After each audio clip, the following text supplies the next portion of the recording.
இந்த வீடியோவில் நம்ம என்ன பார்க்க போறோம்னா, துலாம் ராசிக்காரருக்கு தமிழ் புத்தாண்டு எப்படி இருக்குது, 2026 ஏப்ரல் 14ஆம் தேதி பிறக்கக்கூடிய அந்த தமிழ் புத்தாண்டு எத்தகைய ஒரு ஆண்டாக இருக்க போகிறதுன்னு பார்க்குறோம். இப்போ ஏப்ரல் 14 2026 13 ஏப்ரல் 2027 வரைக்கும் வரக்கூடிய அந்த ஒரு ஆண்டு தமிழ் புத்தாண்டு எத்தகைய ஒரு தாக்கத்தை துலாம் ராசிக்காரர்களாக உங்களுக்கு கொடுக்க போகிறது. சயின்டிபிக் வேதிக் அஸ்ட்ராலஜிங்கிற ஒரு அறிவியல் சார்ந்த முறையில எதையும் மிகைப்படுத்தாமல் உள்ளது உள்ளவாறு இந்த மாதிரி ஒளி தத்துவம் உங்களுடைய கர்ம பலனை எப்படி இந்த வாழ்க்கையில் சாதகமான வாழ்க்கை சம்பவங்களாகவும் சாதகமற்ற வாழ்க்கை சம்பவங்களாகவும் உருவெடுக்க போகிறது. அதுக்கு இந்த கோச்சாரத்தில் இருக்கக்கூடிய குரு, சனி, ராகு, கேது என்று சொல்லப்படுகிற ஆண்டு கிரகங்கள் எப்படி துணை புரிகிறது, உங்களுடைய ராசிக்கு துலாம் ராசிக்கு எத்தகைய ஒரு தாக்கத்தை அடுத்து வரக்கூடிய ஒரு ஆண்டுக்கு 12 மாதங்களுக்கு எது மாதிரி ஒரு சாதகமான பலன்கள், எது மாதிரி சாதகமற்ற பலன்கள், எதை நோக்கி நம்மளுடைய வாழ்க்கை திசை திரும்புகிறதுங்கிறதெல்லாம் நம்ம ஒரு அறிவியல் சார்ந்த கலையாகிய இந்திய வேத ஜோதிட அடிப்படையிலான சயின்டிபிக் வேதிக் அஸ்ட்ராலஜி முறையில நம்ம பார்க்க போறோம். இப்ப பாருங்க, துலாம் ராசிக்கு பாருங்க, சனி 6ஆம் இடத்திலே நீடித்திருக்கிறார். குரு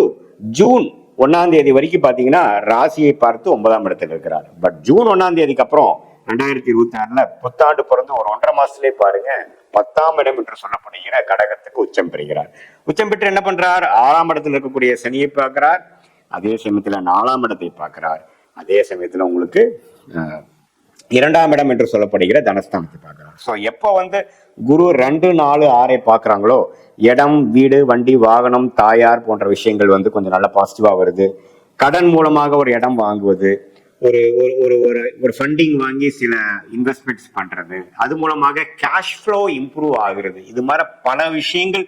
நல்லது நடக்கக்கூடிய அமைப்புகள் கண்டிப்பாக உண்டு. இது ஜூன் 1ஆம் தேதியிலிருந்து பாத்தீங்கன்னா, என்னதான் கடந்த ஒரு வருஷமா ஒரு மாதிரி ஸ்மூதா போனாலும் பெரிய குரோத் இல்லையே சாமி அப்படிங்கிற மாதிரி சொல்லக்கூடிய துலாம் ராசிக்காரர்கள் இந்த ஜூன் 1ஆம் தேதிக்கு அப்புறம் ஆகக்கூடிய குரு பயிற்சினால சில கேஷ் ஃப்ளோ நல்லா வருது. என்னதான் கொஞ்சம் கடனும் அதிகமானாலும் ஆனா என்னுடைய அபிவிருத்தி, என்னுடைய குரோத், என்னோட ப்ரோக்ரஸும் கொஞ்சம் பெட்டர் லெவலா வருதுங்கிற சொல்லக்கூடிய தொழிலதிபர்களாக இருக்க போகிறார்கள், வியாபாரிகளாக இருக்க போகிறார்கள், இன்வெஸ்டர்ஸாக இருக்க போகிறார்கள். நிறைய பேருக்கு வெளிநாடு பிரயாணங்கள், அப்பப்போ கொஞ்சம் டிராவலிங் இருக்கக்கூடிய பட்சத்தில் கொஞ்சம் டிராவலிங் அதிகமா போகக்கூடிய அமைப்பு, ஒரு வண்டி பழைய வண்டியை மாத்தி புது வண்டி வாங்குறது, வீடை ஒரு புது வீடு வாங்குறது, வீடை புதுப்பிக்கிறது, அது மாதிரி பல விஷயங்கள், அம்மா மூலமாக சொத்து வருவது, அது மாதிரி நல்ல விஷயங்கள்லாம் நடக்கக்கூடிய அமைப்புகள் இருக்கு. அதே சமயத்துல தொழில் ஸ்தானத்துல, வேலை ஸ்தானத்துல கொஞ்சம் உத்தியோகத்துல சில மாற்றங்களை கொடுக்கக்கூடிய அமைப்புகளும் கண்டிப்பாக உங்களுக்கு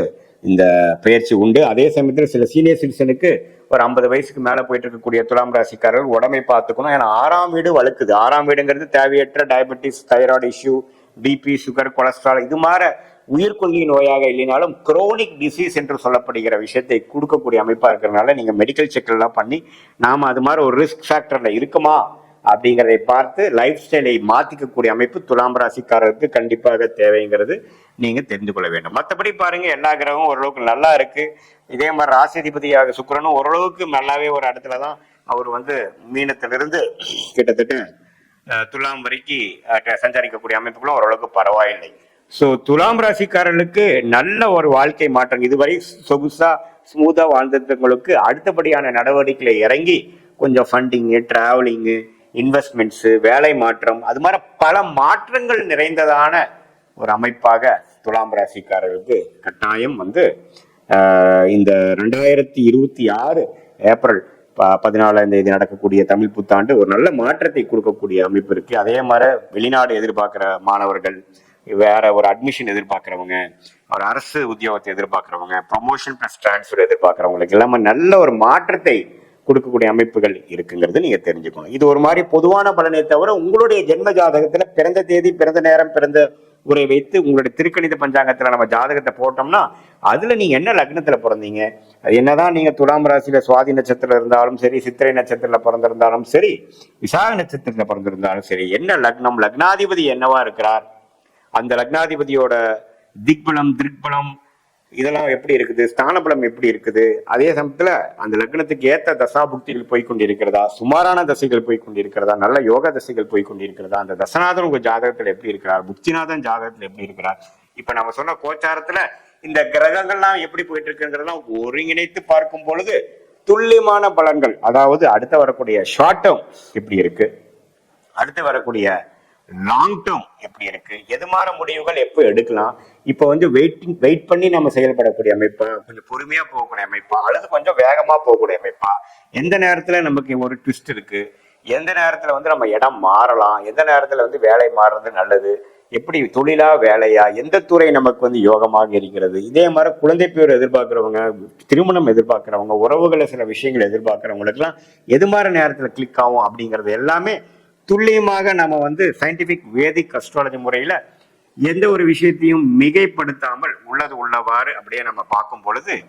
என்ன அடுத்த வரக்கூடிய ஷார்ட் டேர்ம் என்ன, எந்த நேரத்துல எது செய்யலாம், தேவையற்ற விஷயங்களை எல்லாம் அவாய்ட் பண்ணி நம்மளுடைய பிராப்தம் என்ன காமிக்குது, நமக்கு என்ன யோகமான கிரகங்கள் இருக்கு, நமக்கு என்ன மாதிரி விஷயத்துல நம்ம கொடுக்குற மாதிரி இருக்கு, எந்த பாவம் நமக்கு நல்லா இருக்கு, எந்த பாவம் நமக்கு சரியில்லை அப்படிங்கறதெல்லாம் பார்த்து நம்மளுடைய கர்மாவையே நாமளே அறிந்து தேவையற்ற முயற்சிகள், தேவையற்ற பண விரயங்கள், தேவையற்ற சமய விரயங்களை தவிர்த்து நம்மளுடைய ஜாதகத்தில் இருக்கக்கூடிய அந்த அம்சத்தை பொறுத்து நம்ம அந்தந்த நேரத்தில் இப்ப பாத்தீங்கன்னா எப்படி ஒரு கூகுள் மேப் வந்து சில பேர்த்துக்கு ஒரு ஒரு ஒரு ஒரு மேப் மாதிரி இருந்து அது எந்த நேரத்தில் எப்படி செய்யணும், எப்படி திரும்பணும், எப்படி போகணும் அப்படிங்கிற மாதிரி ஒரு ஸ்டேஜஸை கொடுக்குற அளவுக்கு சயின்டிபிக் வேதிக் அஸ்ட்ராலஜி எதையுமே மிகைப்படுத்தாமல் உங்களுடைய கர்மா பாஸ்ட் என்ன நடந்தது, இப்ப பிரசன்ட் எப்படி போயிட்டு இருக்குங்கிறத நாம எப்ப புரிஞ்சுக்கிட்டோமோ அதுக்கப்புறம் வரக்கூடிய ஃபியூச்சரை நாம எப்படி அமைச்சுக்கலாம் அப்படிங்கிறதுல ஒரு நல்ல தெளிவு வரும். அந்த தெளிவு வந்துட்டாவே பாத்தீங்கன்னா தேவையற்ற முயற்சிகள், நம்மளுடைய தேவையற்ற பயங்கள்,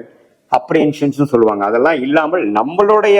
கர்மாவை நாமளே அறிந்து நமக்கு எது மாதிரி விஷயங்கள் யோகியதையாக இருக்கிறது, நமக்கு எது தகுதி இருக்கு, எது நமக்கு தகுதி இல்லை, வெளிநாடு யோகமா அல்லது அரசு உத்தியோகமா அல்லது பிரைவேட் செக்டார் கார்பரேட் செக்டார் இல்லையா, எது மாதிரி அல்லது எதுவுமே இல்லாமல் நாம் தொழிலையே நம்ம ஜெயிக்கக்கூடியவர்களா, இன்வெஸ்ட்மெண்ட் பண்ணி வியாபாரம் பண்ணி ஜெயிக்கக்கூடியவர்களா, இன்வெஸ்ட்மெண்ட் இம்போர்ட் எக்ஸ்போர்ட் பண்ணக்கூடியவர்களா, எது நம்ம கர்மால வந்து எந்த கிரகம் எந்த ஆதிபத்தியத்துல எது மாதிரி விஷயங்கள் போயிட்டு இருக்குது, இப்ப தசாபுக்திகள் தான் மெயின். இது எப்படி போயிட்டு இருக்குங்கிறதெல்லாம் துல்லியமாக நம்ம சொன்ன இந்த குரு பயிற்சி ராகு பயிற்சி எல்லாம் சேர்த்து வைத்து பார்க்கும் பொழுது ஓவராலா நம்மளுடைய ஜாதகத்துல இருக்கக்கூடிய அம்சங்கள் என்ன, எது மாதிரி அமைப்புகள் இருக்கு, எது மாதிரி ஒரு துறையில நம்ம போனா வரலாம் அப்படிங்கிற விஷயங்கள். குறிப்பா பாத்தீங்கன்னா குழந்தை பேரு, இந்த துலாம் ராசிக்காரங்கள் கடந்த ஒரு ஃபியூ இயர்ஸாவோ பாத்தீங்கன்னா குழந்தை பேர் எதிர்பார்க்கிறவங்க எல்லாம் பாத்தீங்கன்னா நிறைய, அவங்களுக்கு வந்து இந்த உச்ச குரு புத்திரகாரகன் என்று சொல்லப்படுகிற இந்த குரு வந்து எப்போ உச்சம் பெறுகிறாரோ அது வந்து ஒரு நல்ல அம்சங்கள் கொடுக்கும். அது மூலமாக பாத்தீங்கன்னா இவ்வளவு தூரம் நம்ம பண்ணிட்டு இருந்தது ஒரு ட்ரீட்மெண்ட்ல நல்ல ஒரு அமைப்பு மூலமாக வந்து குடும்பத்துல ஒரு சுபிக்ஷம் அது மாதிரி விஷயங்கள்லாம் கொடுக்கக்கூடிய அமைப்புகள்லாம் இருக்கு. ஸோ சயின்டிபிக் வேதிக் அஸ்ட்ராலஜியில நம்ம பார்த்து அந்தந்த நேரத்தில் இருக்கக்கூடிய முடிவுகள் மூலமாகவும் முயற்சிகள் மூலமாகவும் வெற்றி பெற முடியும் என்று சொல்ல விரும்புகிறேன். மீண்டும் மற்றொரு காணொலியில் சந்திப்போம். நன்றி, வணக்கம்.